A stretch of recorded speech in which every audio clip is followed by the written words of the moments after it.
আসসালামু আলাইকুম, সবাইকে স্বাগতম আমার চ্যানেলে। আজকে আমি আপনাদেরকে তৈরি করে দেখাবো ক্যারামেল এগ পুডিং। চেষ্টা করছি A to Z একটা পারফেক্ট রেসিপি শেয়ার করতে। চলুন তাহলে।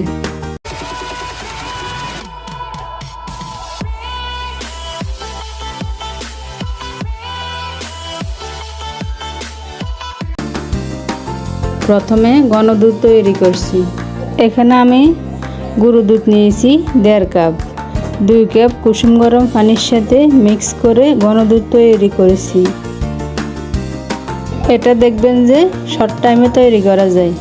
আপনারা চাইলে 4 কাপ তরল দুধ জাল করে ঘন করে 2 কাপ করে নিতে পারেন। এই ক্ষেত্রে সময়টা একটু বেশি লাগে। দুধটা ঠান্ডা হতে রেখে দিচ্ছি। 2 কাপ দুধের জন্য আমি ডিম ব্যবহার করব 5টি। আপনারা 3টি বা 4টি ব্যবহার করতে পারেন। তবে পুডিংটা পারফেক্ট হবে না, মোল্ড আউট করলে সাথে সাথে ভেঙে যাবে।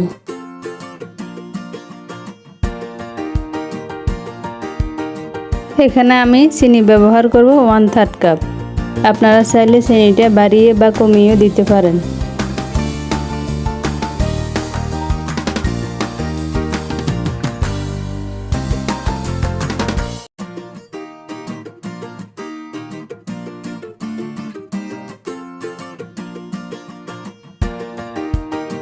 এক চিমটি পরিমাণ লবণ দিয়ে দিচ্ছি।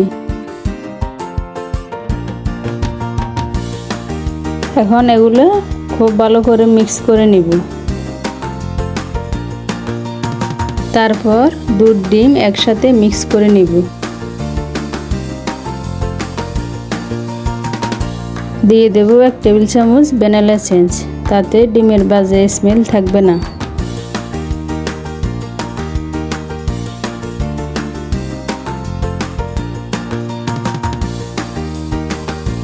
এখন তৈরি করে নেব ক্যারামেল। চিনি দিয়ে দিচ্ছি 1/3 কাপ আর পানি দিয়ে দিচ্ছি 2 টেবিল চামচ। চেষ্টা করবেন ক্যারামেল তৈরি করার সময় একটু করে পানি ব্যবহার করতে, এতে কালারটা নষ্ট হওয়ার ভয় থাকে না। এইরকম কালার আসলে সাথে সাথে চুলাটা অফ করে দিয়ে এবার একদম গরম অবস্থায় যে পাত্রে পুডিংটা বসাবেন ওই পাত্রে ঢেলে দিতে হবে এবং সঙ্গে সঙ্গে এটাকে স্প্রেড করে দিতে হবে।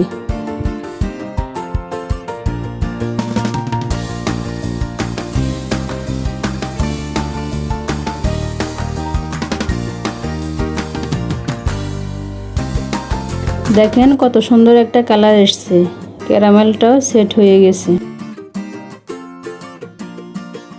এবার ডিম দুধের মিশ্রণটি একটা ছাঁকনির সাহায্যে আমি ক্যারামেলের বাটিতে ছেঁকে নেব।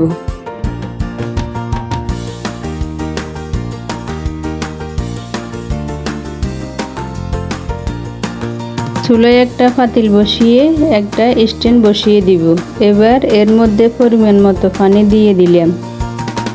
এবার পুডিংয়ের বাটিটা বসিয়ে ঢাকনা দিয়ে ঢেকে দিলাম। তারপর যে পাতিলে পুডিং বসিয়েছি ওই পাতিলের ঢাকনা দিয়ে ঢেকে ঢাকনা ছিদ্রটা বন্ধ করে দিলাম। এবার মিডিয়াম আঁচে 20 মিনিট বাকিয়ে নেব। আমি এখন একটা কাঠি ঢুকিয়ে চেক করে নিচ্ছি। দেখেন একদম ক্লিন এসেছে, তার মানে এটা ভালোভাবে হয়ে গেছে। এবার চুলা থেকে নামিয়ে নিলাম। তারপর নর্মাল তাপমাত্রায় ঠান্ডা করে নিতে হবে। এবার নরমাল ফ্রিজে 1 ঘন্টা রেখে সেট করে নিলাম। এখন ছাড়টাকে একটু ছাড়িয়ে নিচ্ছি।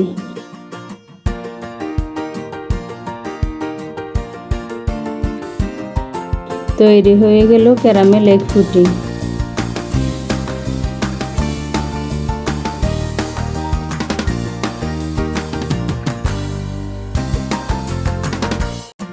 দেখেন ভিতরটা কত পারফেক্ট হয়েছে।